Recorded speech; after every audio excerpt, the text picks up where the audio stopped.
Diary of Fate. Fate plays no favorite. It could happen to you.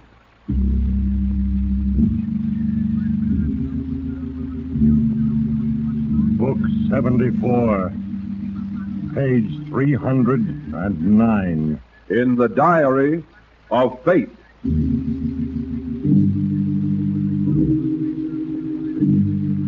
Yes, here it is. The name Trina Crowley, housewife. A record with little to distinguish it until toward the end of the page. And there the notations become more crowded, more distasteful. For 23 years, Trina Crowley has lived on this earth. And now she sits sobbing alone. For in a few moments, she will start her walk to the gas chamber, cursing me, fate, for the bonds of circumstance I wove around her. In a moment, I will read from her record in the Diary of Fate. I hope you'll understand.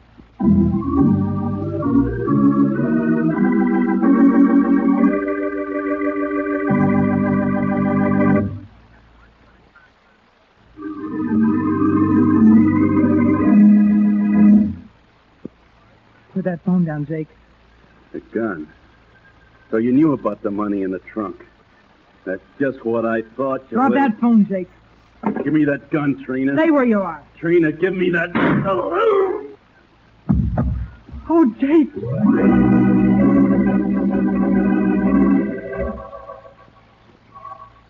For 6 years, Trina had been married to Jake Crowley, and she felt but a certain affection for him.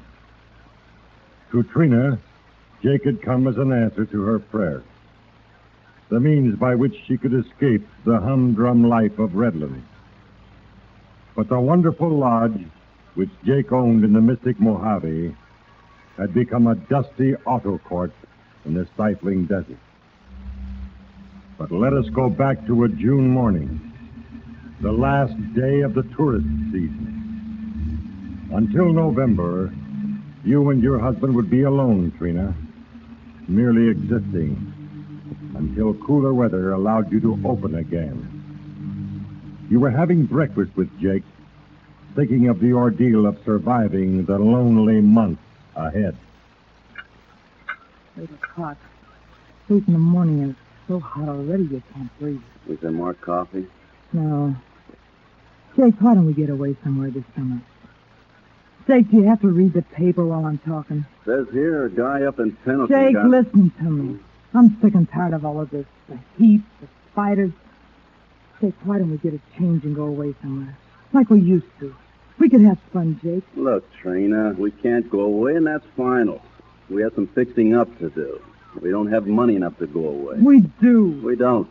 Now, will you let me read the paper? If you're going to read, you might at least let me have some of the paper. Oh, for goodness sake, here. Oh, never mind. It's not that important. Crowley lied. Nothing but a shack in the desert. Wish I were in Bessie Halton's shoes. Maybe it's a good thing you're not. Why? Listen to this. Bessie Halton, owner of the Halton Lodge Mojave, is believed to have disappeared. It is thought she was on her way to the bank with deposits from the lodge. When last seen, she was with a tall, handsome man, about 35. Police suspect that... Oh, that's a lot of hooey. What do you mean, hooey? She had $20,000 with her. If I know Bessie, she'll do all right. She'll turn up. And the police are all wrong, huh? She's probably gone off somewhere, having the time of her life. Paper here says a tall, handsome stranger. Well, that's what happens when you play around with strange men. Oh, for goodness sake, Jake. She'll turn up someplace. And then crow about the wonderful time she had on her trip. If I know Bessie, she'll turn up. As the day wore on, you forgot about everything, didn't you, Trina? Everything except the heat and your growing resentment toward your husband. It was growing dark as you and he sat at the dinner table in silence. And then a car pulled to a stop outside. Remember? Jake, there's someone outside. I heard it. Whoa! Oh, looking for a room? Yeah, I was. You're not closed, are you? Closed tomorrow. This is our last day for the season. You got something I can have for the night? 3A is open. It's the only one. It's $4.50. That's good enough. Glad I found your place. I'd like a shower after a hot day like today. And I didn't relish the idea of driving all night. Well, if you want to go right to your room, you can come back to the office and register later. Thanks, I'll do that. Say, Mr. Barton. Look, I'll drive your car down, Mr. Barton. You might as well register now. Oh, that's okay. I'll drive down myself. Well, I just... What's the matter? Something wrong?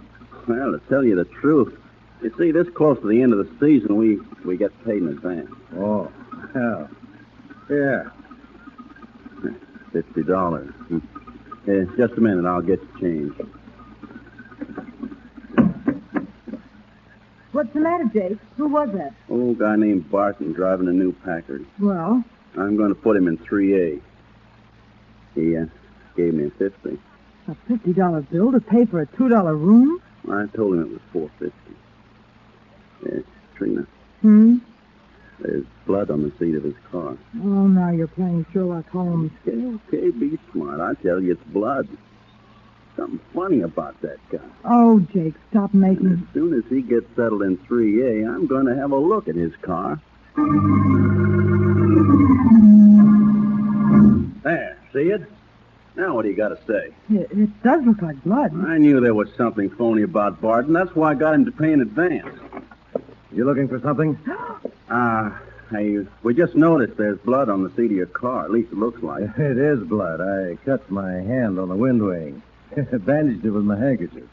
Not too good, but it'll do. Oh, I'm sorry. I'm Mrs. Crowley. We just came down to see if there was anything you wanted. No, thanks. Say, I see you got a trunk in the back there. Want some help with it? No, I'll leave it in the car, thanks. I'll be glad to help you into the cabin with it. You must have a lot of clothes in it. Well, as a matter of fact, they're ties. Ties? That whole big trunk? I'm traveling for the Swerdling Tie Company. Those are samples. You sure you don't want anything? Oh, everything's fine, thanks. Don't worry about me. I'll be okay. If you want anything, Mr. Barton, be sure to let me know.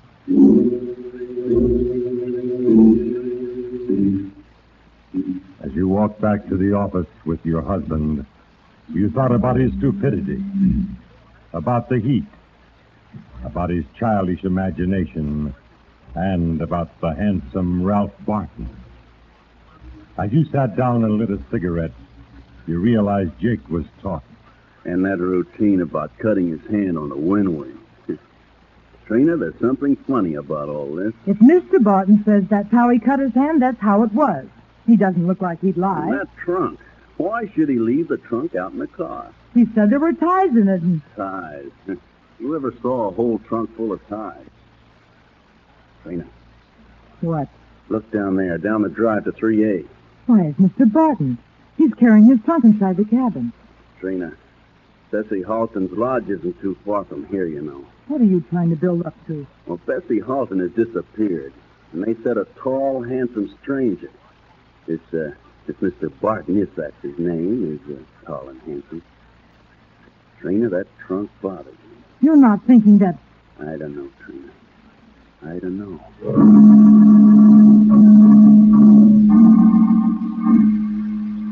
The next morning, Trina, Jake was outside working on the water pump in the shed. Looking up, you saw Barton walking toward the office, and you put a hand up to brush back some unruly hair. Straighten your dress. As he entered the office, you noticed his eyes weren't sun-bleached like Jake's. They were deep and blue. Well, good morning, Mrs. Crowley. Last night, your husband said you were closing up for the season. Yes? Well, I just wondered if it were an absolute deadline. I'd like to stay on a while if I could. Well, we officially close, but I suppose it's... Well, according to my itinerary, I don't have to be in Carson City for 4 more days, and I like the heat. Oh, you like the heat here? Yes, strangely enough, I do. It's good for my sinus. And there aren't too many people. I mean, I like the quiet. Well, there's plenty of that. Well, if you think it's all right, I'll just pay in advance for 4 more days then. My husband likes to play boss man, so you'll have to check with him. But just say I think it's okay, and I'm sure we'll be able to make an exception. In your case, you can find him out in the shed. Good. I'll go out and tell him.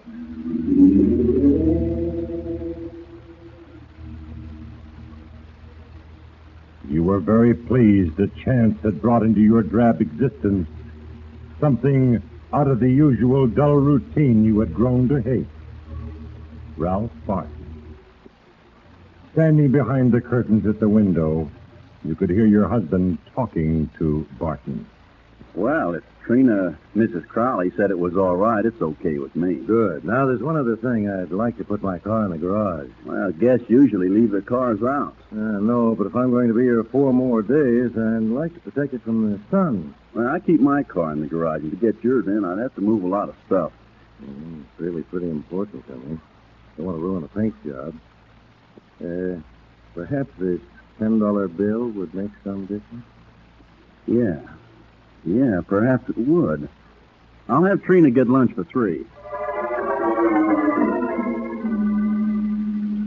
Lunch is ready any time, Jake. Okay. Now, before I call Barton in, I want to tell you something. I'm not going to be here to eat with you. Why? Well, all that talk about having to put his car in the garage, well, something funny about that. You just keep Barton here and keep him busy. What do you mean, keep him busy? For how long? Look, I'm going to call Barton and tell him lunch is ready. I won't be at the table. You tell him I had to finish that work on the pump out in the shed. What are you going to... Let me finish, will you? Now, you'll have to keep him busy talking and eating for at least 20 minutes. And while you two are busy eating, I'm going to have a look in that trunk.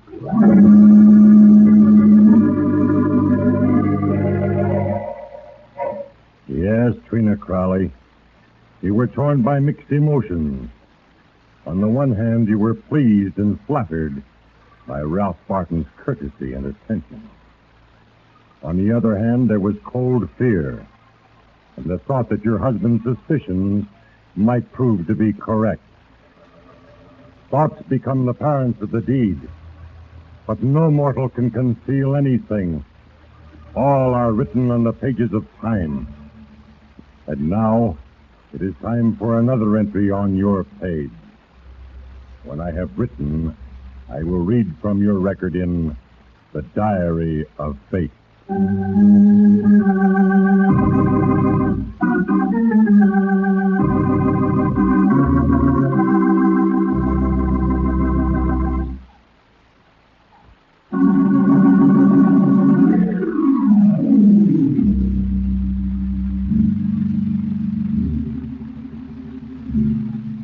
Yes, Trina Crowley, your own greed, your evil mind would soon bring forth a decision. For while occupying Ralph Barton's attention, you knew your husband, Jake, was in the cabin trying to solve the mystery of the trunk. Something more, Mr. Barton? Oh, not another thing, thank you. When it's this hot, I don't have much appetite. But that certainly was a wonderful lunch, Mrs. Crowley. It's too bad your husband missed it. Oh, he's so used to my cooking, he doesn't think twice about it anymore. Lucky man, Mr. Crowley. Although, maybe a bit blind. Well, if you'll excuse me... Oh, but you can't go yet. I have some fresh berry pie for dessert. Oh, no, I've got to stop sometime. You'll have me wanting to stay here forever. Would that be so terrible? I think it might be fun, but I don't think the Home Office would approve. Let me get you that pie. No, thanks. Nothing more. I'm going back to my cabin.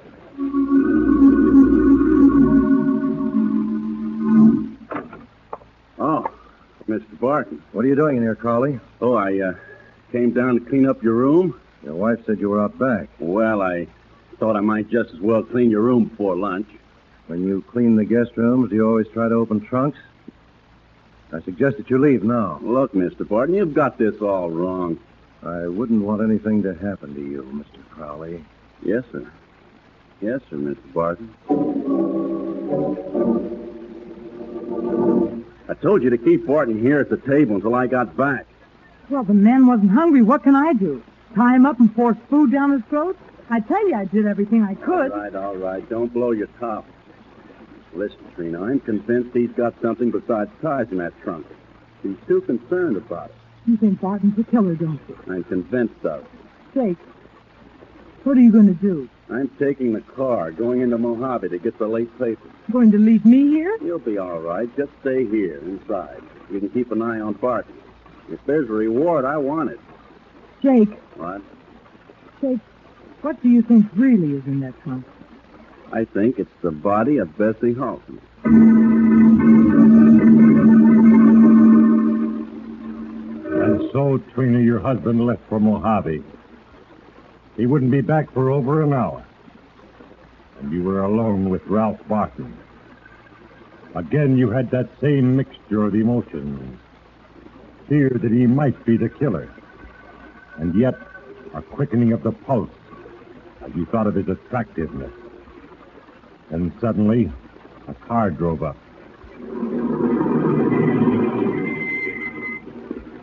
Good afternoon, Sergeant Colfax. Good afternoon, Mrs. Crowley. Will you come in? No, thanks. Just stop by for a moment.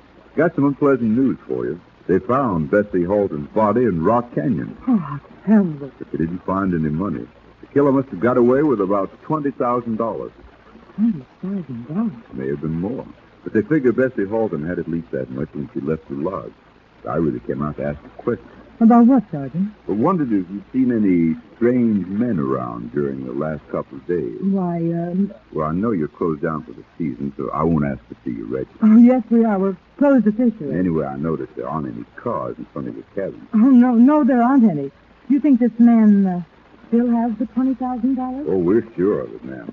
You haven't seen anyone, huh? No, I haven't seen anyone. Well, get along then. Thanks, Mrs. Crowley. Sorry to bother you. Oh, no bother at all. But if you happen to see a stranger around, you let us know, won't you? He might be that guy we're looking for. Yes, I will. Goodbye. Bye. A stranger with $20,000. $20,000 in cash.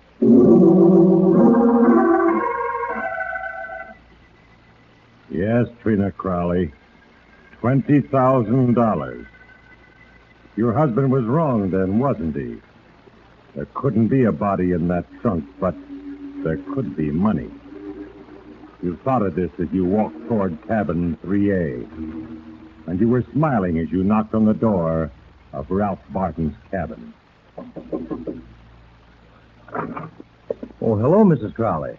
I brought down some clean sheets and pillowcases. Oh, very thoughtful of you. Won't you come in? Yes, I will, thanks. I guess Jake was a little out of line. Oh, that. I'd forgotten. Guess I blew up.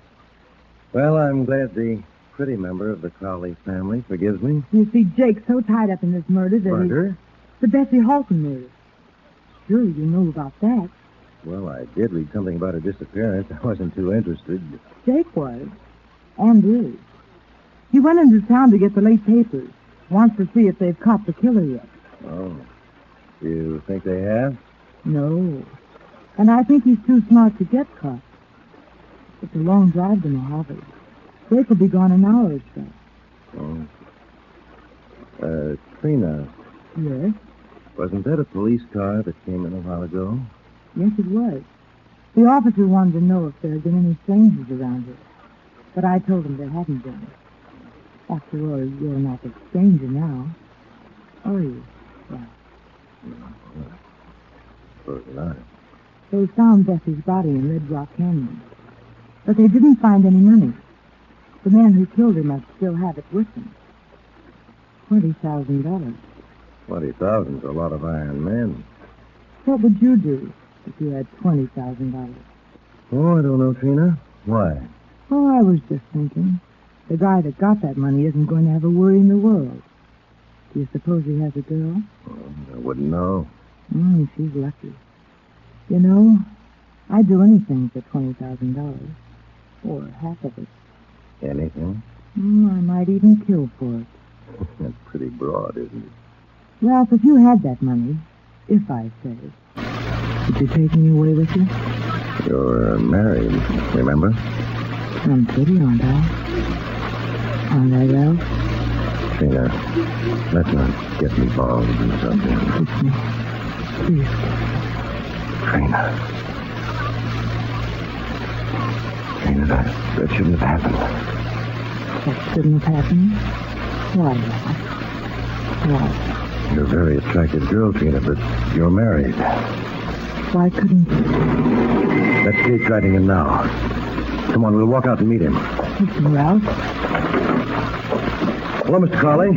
Back early, huh? Yes, picked up a paper at Benson Corners.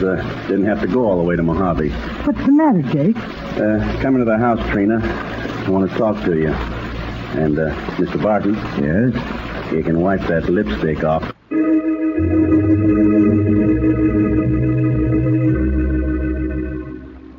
And the minute I leave, you make a pass at Barton. Look, Jake, it was just one of those things. Yeah, I know. I understand you, Trina. It was perfectly harmless, Jake, really. That man in 3A is probably the murderer. And you say making love to him is perfectly harmless? I wasn't making love to him. He grabbed me and kissed me. And then you came in and... You're sure you're not thinking about the 20 G's in that trunk of his? The papers say the police found the body, but not the money. So, he's got the money. And I'm going to turn him in. What are you going to do? Phone the police. Tell them where this guy is. Don't do it, Jake. What do you mean? That man's a killer. Put that phone down, Jake. The gun. So you knew about the money in the trunk.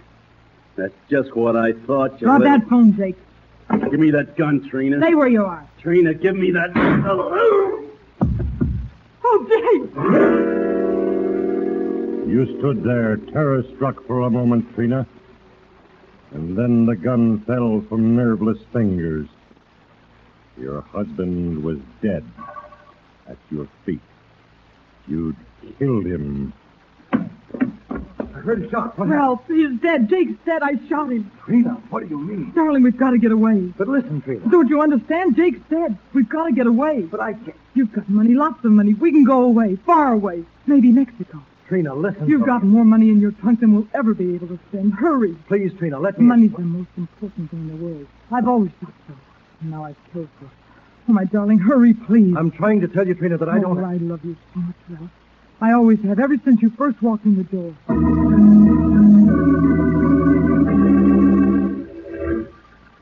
But Ralph just stood there, Trina. He wouldn't admit to having any money. And he wouldn't leave with you. And then you heard something. A car. A police car was coming in the drive. And the web was closing more tightly around you. And then you decided on a last gamble. That's the police car, Ralph. This is your last chance. If you don't leave with me, I'll accuse you of my husband's murder. You've already killed one person. The police will believe anything I say. No, Trina, I won't. Okay. Officer, Sergeant Kolpak in here. Hello, Mrs. Crowley. There he is. That's the man, the murderer. He's the killer. The killer, Mrs. Crowley? He murdered Bessie Halton. Bessie? I'm afraid there's a mistake. We found the killer this afternoon in Reno. He confessed the whole story. Oh, no. He was romancing Bessie Halton for her money, and when she wouldn't part with it, well... That's not true. This man did it. I know he did it. Look in the trunk if you don't believe me. All right, Mrs. Crowley, all right. Take it easy. We'll look in this trunk. Come on, mister. Let's have a look. And so the three of you, the officer, Ralph Barton, and you, Trina, went to cabin 3A. And you watched as the trunk was open. As the lid swung up, the officer looked into the depths and felt among the contents. Then he straightened. I don't know that I see anything incriminating about a trunk full of ties. Ties? They were ties. All the time. Now, officer, I think you'd better have a look in the bedroom of the other house. This lady's husband is there. Dead.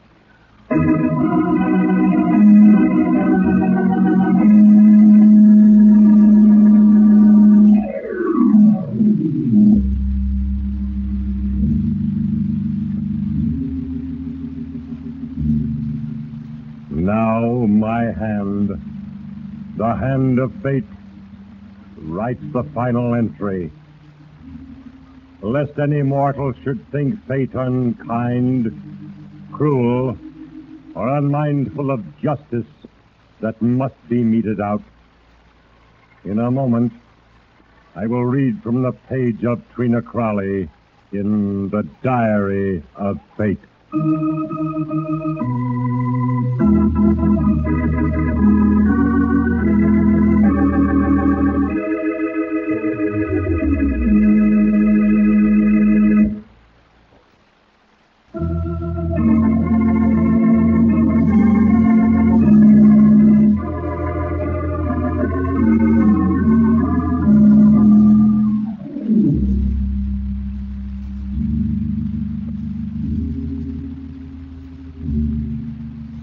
And now the plan is finished.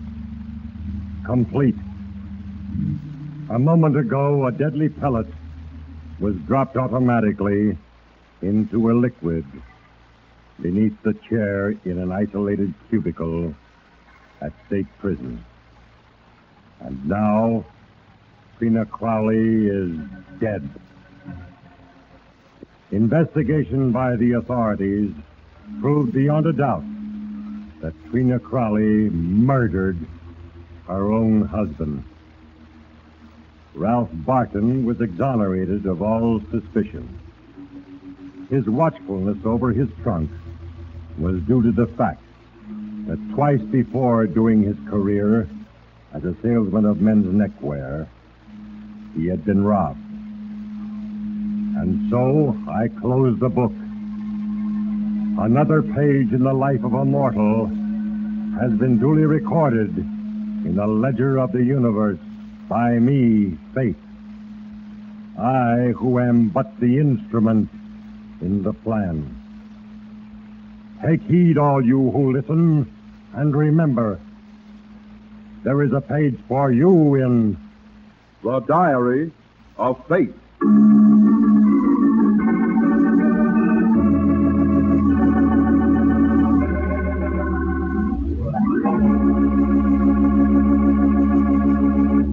Produced by Larry Finley, Diary of Fate is a Finley transcription brought to you from Hollywood.